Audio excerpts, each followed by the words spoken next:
اعوذ باللہ من الشیطان الرجیم بسم اللہ الرحمن الرحیم۔ سورہ طلاق آیات نمبر 8 تا 12 میں مسلمانوں کو تنبیہ کہ جن قوموں نے اللہ اور اس کے رسولوں کی نافرمانی کی، اللہ نے انہیں ہمیشہ سخت سزا دی ہے۔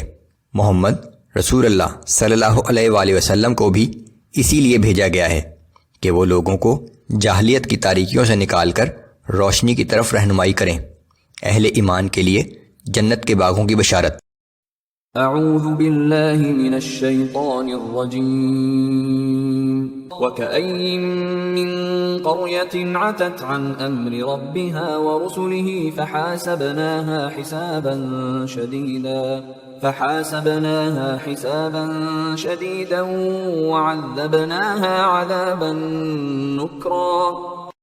اور کتنی ہی بستیاں ایسی ہوئی ہیں جن کے رہنے والوں نے اپنے رب اور اس کے رسولوں کے حکم سے سرتابی کی تو ہم نے ان کا سخت محاسبہ کیا اور انہیں بڑی بھاری سزا دی۔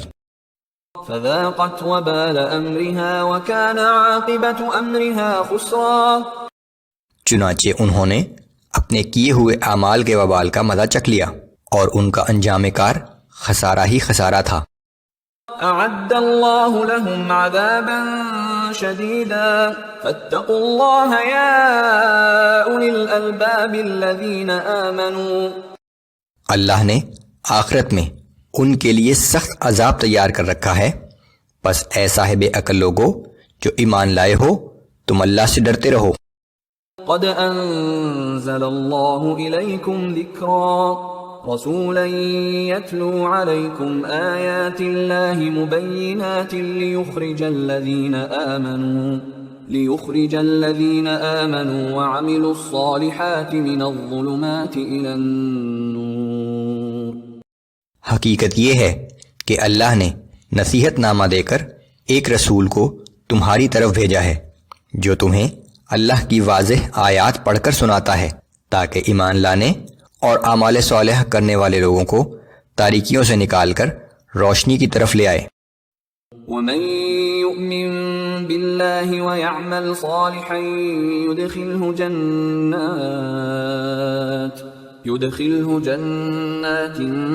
تجري من تحتها الأنهار خالدين فيها أبدا قد أحسن الله له رزقا۔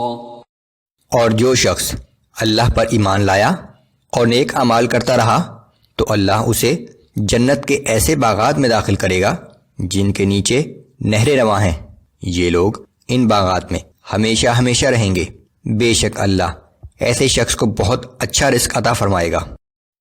اللہ الذی خلق 7 سماوات ومن الارض مثلہن۔ وہ اللہ ہی ہے جس نے 7 آسمان پیدا کیے اور انہی کی طرح زمین کو پیدا کیا۔ يتنزل الامر بینہن لتعلموا